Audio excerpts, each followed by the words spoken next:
2 টিয়ার কেকের ক্ষেত্রে উপরের পার্টটা নিচের কেকটার উপর শিফট করার সময় যদি কোনোভাবে একটু 19-20 হয় বা এদিকে কম বেশি হয়ে যায়, তো এই ক্ষেত্রে কিন্তু ভয় পাওয়ার কোনো কারণ নেই। খুব ইজিলি এটাকে সেট করা যায়।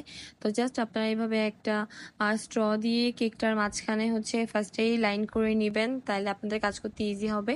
তো এইটাকে ধরেই জাস্ট মাঝখান দিয়ে আমরা যে প্যালেট নাইফটা ঢুকিয়েছি এটা আস্তে করে বের করে নিয়ে আসবেন। আমার এই কেকটা কিন্তু একটু এদিক ওদিক হয়ে গিয়েছে, তো যার জন্য আমি পরে যেটা করেছি, আমি ঠিক যেই বরাবর প্যালেট নাইফটা বের করেছিলাম ওই বরাবরই আবার প্যালেট নাইফটা ভেতরে দিয়ে আমি উপরের স্ট্রটাকে ধরে কিন্তু প্যালেট নাইফটাকে একটু যেদিকে আমার চাপানো দরকার ওইদিকে চাপিয়ে কেকটা নিয়ে এসেছি। অ্যান্ড খুব সুন্দরভাবে ইজিলি এটা কিন্তু একদম মাঝ বরাবর হয়ে গিয়েছে এবার। অ্যান্ড এটা কিন্তু খুবই ইজি। নেক্সট টাইম আপনারা এটা ট্রাই করতে পারেন। ট্রাই করলে অবশ্যই কমেন্ট করে জানাবেন।